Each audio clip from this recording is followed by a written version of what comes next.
Depuis le 15 avril dernier, ce jeune homme est contraint de dormir à la Belle Étoile. Ce jeune entrepreneur gabonais âgé de 28 ans a tout perdu à la suite d'un incendie survenu aux alentours de 17 heures dans son domicile situé à la cité Shell dans le 3e arrondissement de la commune de Port-Gentil.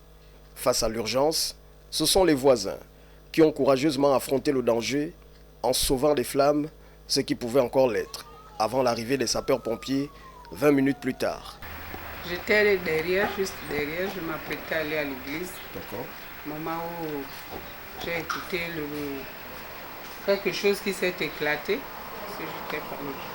Donc j'ai couru, on m'a interpellé qu'il y avait le feu, j'ai couru et subitement la flamme était déjà montée. Donc vraiment face à ça, je ne me suis pas retrouvée parce que quand le fils n'était pas, la maison était fermée, le temps de crier qu'il revienne, tout avait déjà pris feu. Moi j'étais au boulot lorsqu'on m'appelle pour me dire que la maison est en train de prendre feu. Et dans la suite, les gens qui étaient sur place, ce qui a déclenché le feu, c'est le voisin à côté qui avait un bidon d'essence et qui était en train de faire des réparations sur son moteur. Heureusement, aucune perte en vies humaines n'est à déplorer, mais l'ampleur des dégâts reste à évaluer. J'étais juste sorti de chez moi avec mon permis, donc tout ce qui concerne mes papiers, mon matériel et mes affaires, tout était dans la maison.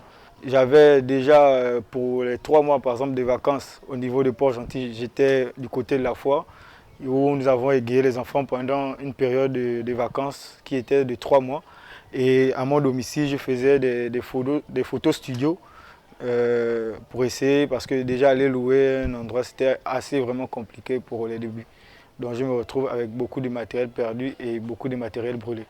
Au-delà de cette importante perte de documents administratifs, de matériel de jeu et d'électroménager, on déplore également la situation difficile dans laquelle se trouve actuellement le présumé auteur de cet incendie. En ce moment, il est à l'hôpital, il est en salle de réanimation. Donc même les visites sont interdites. On ne peut pas le voir parce qu'il s'est complètement brûlé.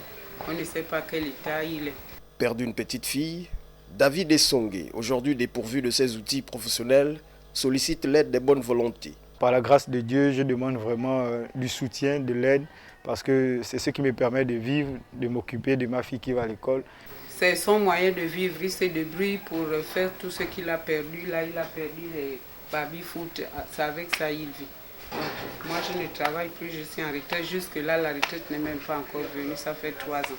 Par conséquent, cet incident met en lumière le non-respect des dispositifs de sécurité domestique et rappelle avec insistance la nécessité de renforcer les mesures de prévention ainsi que les actions de sensibilisation tant dans les quartiers populaires que dans les foyers.